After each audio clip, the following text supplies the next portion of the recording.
अस्सलाम वालेकुम, welcome back. मैं इमरान भट्टी और आप देख रहे हैं आईबी टेक फॉरम। दोस्तों, आज हमारी बिजी अकाउंटिंग सॉफ्टवेयर की क्लास नंबर 71 है और आज हम इसमें advance tax on sale of goods इसके ऊपर बात करेंगे। फ्रेंड्स, इससे पिछली वीडियोस में हमने बहुत बेसिक चीजें समझी थी, किस तरह से हम टैक्स रेट को इम्प्लीमेंट करते हैं, किस तरह से हम जो है अपने जीएसटी टैक्स को कन्वर्ट करते हैं। जैसे 17 से 18% हमने उसको कन्वर्ट किया। दूसरा, उसके बाद हमने कुछ प्रैक्टिकल किया, सप्लाईज एंड सर्विसेज के ऊपर हमने टैक्स को अप्लाई किया और कुछ सेल्स की हमने।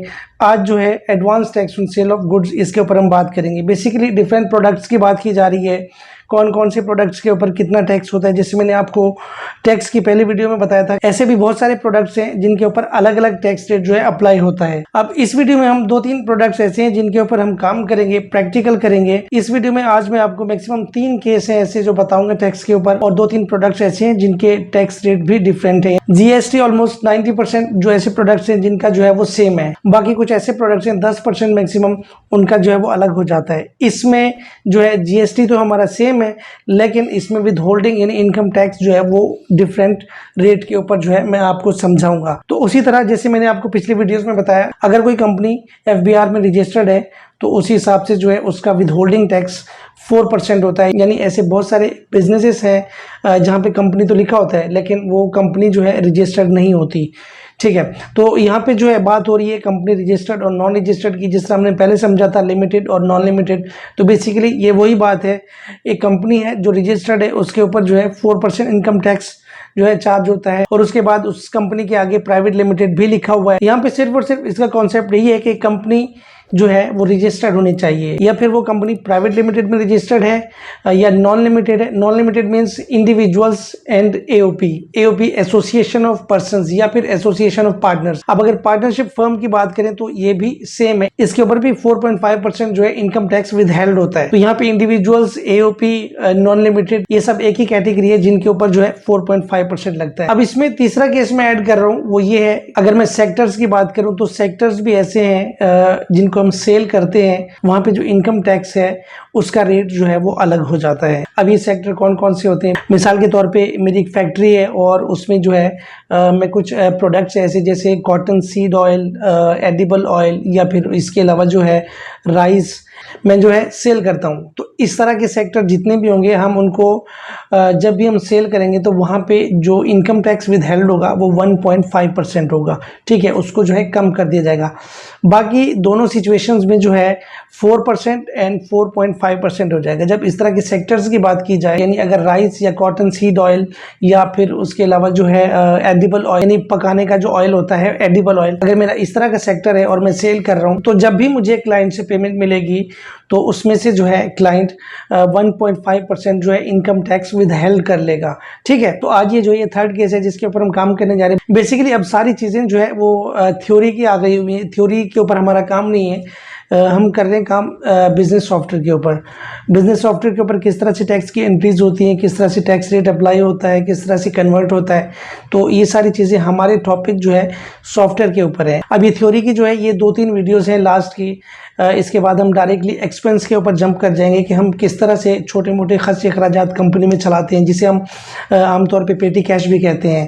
तो ये कंप्लीट एक प्रैक्टिकल सेशन जो है स्टार्ट होने वाला है, और इसके बाद इन 2-3 मैक्सिमम अभी जो है 4 वीडियोस और आएंगे। तो इनके बाद जो हम डायरेक्टली एक्सपेंस के ऊपर जंप कर रहे हैं, ये हमने इसको प्रैक्टिकल भी कर लिया। आज हमने एक अलग केस भी समझ लिया कि अगर डिफरेंट सेक्टर्स हैं तो हम उसी हिसाब से भी टैक्स रेट अप्लाई कर सकते हैं। अब जो लोग टैक्स के ऊपर काम करते हैं, जिनको रेट्स का पता होता है, या फिर आपकी अपनी कंपनी है, आपके पास कौन सा प्रोडक्ट होता है, आपको ये बेहतर पता होगा कि कौन सा टैक्स रेट जो है अप्लाई होगा। हम कर रहे हैं इसको बिजनेस सॉफ्टवेयर के ऊपर कि किस तरह से हम इसके ऊपर वर्किंग कर सकते हैं। तो जो लोग सीखना चाहते हैं कि बिजनेस सॉफ्टवेयर के ऊपर काम किस तरह से होता है, चैनल को सब्सक्राइब करें, बेल आइकन प्रेस करें ताकि आने वाली वीडियोस का नोटिफिकेशन आप तक पहुंच सके। तो चलिए स्टार्ट करते हैं। मैं अपने पीसी पर आ चुका हूँ। सबसे पहले मैं यहाँ से बिजनेस सॉफ्टवेयर को ओपन करता हूँ और हम जो है सबसे पहले कुछ अकाउंट्स वगैरह क्रिएट कर लेते हैं जिनसे रिलेटेड हमारी जो है वीडियो है।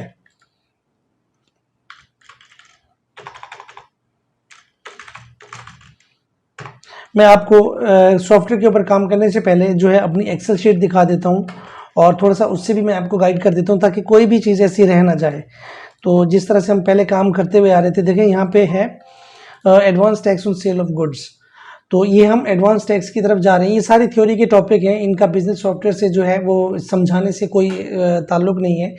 अगर आपके सामने ये केस आ जाए, अगर मेरी पिछली वीडियोस जो है वो आपने पहले देखी हुई होंगी, तो उस हिसाब से आप ये एंट्री भी कर सकते हैं। मेन हमारी जो वीडियोस हैं कि हम टैक्स रेट को किस तरह से बिजनेस सॉफ्टवेयर में इंप्लीमेंट करते हैं, किस तरह से जो है हम डिडक्शन करते हैं, किस तरह से हम रेट को अप्लाई करते हैं, या फिर हम जो अकाउंट्स हैं, जो हेड्स हैं, वो हम किस तरह से ओपन करते हैं, हमारा काम ये है। तो यहाँ पे देखिए सबसे पहले क्या है, एक्सेल के ऊपर अगर आप देखें, selling of edible oil, rice, cotton seed oil with 18% GST. So इनका जो जीएसटी रेट है वो 18% ही होता है। छोटी छोटी चीज़ों के ऊपर जो बाजार में मिल रही होती है, सबका रेट जो है ये जीएसटी फिक्स ही होता है। ठीक है, वो कुछ ऐसे प्रोडक्ट्स हैं, जैसे मैंने आपको पिछली वीडियोस में कंप्यूटर का प्रोडक्ट हमने उठाया, बेसिकली उसका जो रेट था वो 5% था। हमने जस्ट प्रैक्टिकल किया है कि अगर हम 18% लगाएं या फिर डिफरेंट टैक्स रेट्स हो तो हम किस तरह से एंट्रियां पास कर सकते हैं बिजनेस सॉफ्टवेयर में। तो यहाँ पे जो है 18% जीएसटी है, और अब यहाँ पे देखें 4.5% जो है इनकम टैक्स विद हेल्ड होगा जब पेमेंट रिसीव करेगा हमारा क्लाइंट। जब हम अपने क्लाइंट से पेमेंट रिसीव करेंगे तो वो हमसे 4.5% कब डिडक्ट करेगा? नॉन लिमिटेड इंडिविजुअल्स एओपी, यानी एक कंपनी है जो रजिस्टर्ड नहीं है, प्राइवेट लिमिटेड नहीं है, ठीक है, और वो इंडिविजुअल, कोई भी इंडिविजुअल, आप जानते हैं कोई भी बंदा छोटी मोटी कंपनी बना के बैठ जाता है, या फिर एओपी है, पार्टनरशिप है। अगर एक पार्टनरशिप काम कर रही है तो उसी हिसाब से उसके ऊपर भी जो है 4.5% जो है इनकम टैक्स विदहेल्ड होगा। ठीक है, यहाँ पे एक बात हो गई। दूसरी बात, ये 4% कंपनी या फिर प्राइवेट लिमिटेड जो एफबीआर में यानी स्टॉक एक्सचेंज में रजिस्टर्ड हो आपकी कंपनी, तो उसी हिसाब से 4% जो है उसका इनकम टैक्स विदहेल्ड होगा। एंड नेक्स्ट जो है, जो थर्ड केस मैंने आज आपको बताया वो ये है 1.5% डिफरेंट सेक्टर्स के लिए। अब इसमें जो सेक्टर है वो एडिबल ऑयल, राइस या फिर कॉटन सीड ऑयल ये सेल करता है। ये एक बहुत बड़ी फैक्ट्री है जो सेल करती है। तो यहाँ पे ये वो सेक्टर्स हैं जो मैन्युफैक्चरिंग का काम भी करते हैं, और उस हिसाब से जो है उनके डिफरेंट जो है रेट्स होते हैं। ठीक है, तो इसकी सबसे पहले हमने एंट्री करनी है, पेमेंट रिसीव करनी है। सबसे पहले हम एंट्री की तरफ जाते हैं, फिर हम पेमेंट रिसीव करते हैं, और उसके बाद हम उसकी सर्विसेज के ऊपर बात करते हैं। फिर हम अगली वीडियो की तरफ चलते हैं। एक प्रोडक्ट के बारे में हमने और समझना है, इसके ऊपर प्रैक्टिकल करना है, वो कौन सा प्रोडक्ट होगा। तो उस हिसाब से फिर उसके बाद जो एक दो वीडियोस आएंगी वो कुछ डिफरेंट सिचुएशन होगी टैक्स की, वो हम उसके ऊपर बात करेंगे। ठीक है, अब यहाँ पे जो है सबसे पहले मैं क्या करता हूँ, तो मैं ट्रांजैक्शन में जाके सेल के ऊपर क्लिक करूँगा, और यहाँ पे मैं ऐड करता हूँ। ऐड करने सबसे पहले हमने जो है अपने क्लाइंट तो हमारे पास बहुत सारे हैं। अब मेरे पास जो है बिजी सॉफ्टवेयर के ऊपर कंपनी क्रिएट की हुई IB टेक फर्म के नाम से। आप फर्ज करें कि ये IB टेक इंडस्ट्रीज़ है या इस तरह से है कुछ, तो ये इस तरह के प्रोडक्ट्स को जो है वो सेल करती है, यानी कॉटन सीड ऑयल, राइस या फिर एडिबल ऑयल, इस तरह के जो प्रोडक्ट्स हैं वो सेल करती है। तो यहाँ पे हमारे पास जो क्लाइंट है, कोई भी हम क्लाइंट उठा लेते हैं, तो यहाँ पे जो है मैं सबसे पहले क्या करता हूँ, जीके एंटरप्राइजेस, ये हमारे पास किस में आ रहा है, डेप्टर्स में आ रहा है, या फिर मैं FS करता हूँ, यहाँ से FS भी डेप्टर में आ रहा है। और क्रेडिटर हमारे पास कौन है,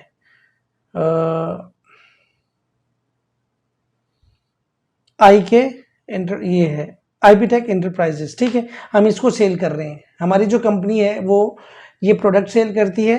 ठीक है, IB टेक इंडस्ट्रीज है फॉर एग्जांपल, और हम जिसको सेल कर रहे हैं वो IB टेक एंटरप्राइजेस है, या आप कोई दूसरा भी, ये आप बेहतर जानते हैं। जब आप एंट्री करेंगे तो आपका जो क्लाइंट होगा उस हिसाब से। तो यहाँ पे सबसे पहले उन प्रोडक्ट्स को मैं चेक कर लेता हूँ, क्या मैंने वो प्रोडक्ट्स पहले से ऐड किए हैं या नहीं किए। तो यहाँ पे मैं क्या करता हूँ, राइस भी हमारे पास है, और एडिबल ऑयल में चेक करता हूँ, एडिबल ऑयल भी मैंने यहाँ पे जो है ऐड किया हुआ है। इसी तरीके से अगर मैं कॉटन सीड ऑयल भी हमारे पास है। सबसे पहले मैं अगर इसी को उठा लेता हूँ तो इसका 5 kg जो है मैं सेल करता हूँ। ठीक है, यहाँ पे 1000 पर kg है। और यहाँ पे एक काम आपने और करना है, जो सर्विसेज है ना, इसको आपने यहाँ से हटा के आइटम वाइज GST टैक्स जो है यहाँ पे ऐड कर देना है। ठीक है, और उसके बाद जो है आपने यहाँ पे टैक्स अप्लाई करते जाना है। ये हो गया। राइस अगर मैं यहाँ पे बात करूँ तो यहाँ पे राइस है 10 kg, सही है, 10 kg 500 पर kg है, और 18% GST हमने लगा दिया। और यहाँ पे है हमारे पास एडिबल ऑयल, जो पकवान ऑयल होता है, जो पकाने के काम आते हैं, एडिबल ऑयल है। तो यहाँ पे जो है ये हमारे पास क्या kg है, कितने kg हम सेल कर रहे हैं, हम यहाँ पे 10 kg जो है सेल कर रहे हैं। ठीक है, और ये 1500 रुपीज़ पर kg है। और यहाँ पे इसको जो है ये हमारे पास एक इनवॉइस बन गई। बाकी आपने फॉर्मेलिटीज़ जो भी है वो आपने पूरी कर लेनी। यहाँ पे पीओ नंबर, यहाँ पे पीओ नंबर है और ये पीओ डेट आपने, यानी purchase order number, purchase order date. देखिए यहाँ पे जो है हम अगर बड़ी बड़ी फैक्ट्रीज इंडस्ट्रीज़ की बात करें तो उनका परचेज ऑर्डर पहले से आ जाता है 4 दिन पहले। फिर उस हिसाब से जो रिक्वायरमेंट होती है जिस डेट पे हमें जो है ये मटेरियल वहाँ पे पहुँचाना होता है। अब उसमें ट्रांसपोर्टेशन का केस भी आ जाता है, फिर ट्रांसपोर्टेशन का फिर अलग टैक्स होगा। तो ये सारी चीज़ें जो है अगर हम बड़ी कंपनी की बात करें, इंडस्ट्रीज़ की बात करें तो ये उस वक्त जो है लागू होती हैं। यहाँ पे जस्ट हम एक प्रैक्टिकल कर रहे हैं, आप बेहतर जानते हैं कि आपको क्या करना है। यहाँ पे परचेज ऑर्डर डेट, ठीक है, पीओ डेट 10 तारीख को हम इनवॉइस बना रहे हैं। मिसाल के तौर पे हमारे पास जो है 8 तारीख को जो है ये परचेज ऑर्डर रिसीव हुआ। तो उसके बाद जो भी रिक्वायरमेंट हो, जो रेफरेंस नंबर हो, कॉन्टैक्ट नंबर हो, वो आप नरेशन में जो है इसमें ऐड कर सकते हैं। तो यहाँ पे मैं इसको सेव करता हूँ। हमारे पास एक इनवॉइस जो है रेडी हो चुकी हुई है और नेक्स्ट हम यही पेमेंट जो है रिसीव करते हैं 29,500 इंक्लूडिंग टैक्स। ये हमारी जो है इनकम बनी है और अब हम जो है आईबी टेक एंटरप्राइजेज से जो है ये इनकम हम रिसीव करने जा रहे हैं नेक्स्ट वीडियो में। बड़ी इंपॉर्टेंट वीडियो इसमें हम टैक्स के ऊपर बात कर रहे हैं, तो वो आपने ज़रूर देखनी है। तो मैं इसको सेव करता हूँ। इसका मैं आपको प्रिंट भी चेक करवा देता हूँ कि किस तरह से ये इनवॉइस बनी है। ठीक है, ये आप देख सकते हैं। और यहाँ से जो है 4,500 टोटल टैक्स है। अगर मैं आपको दिखाऊं यहाँ से 25,000 का टोटल जो है ये मटेरियल है। तो इंशाल्लाह मिलते हैं नेक्स्ट वीडियो में। इमरान को इजाज़त दीजिए। अल्लाह हाफ़िज़।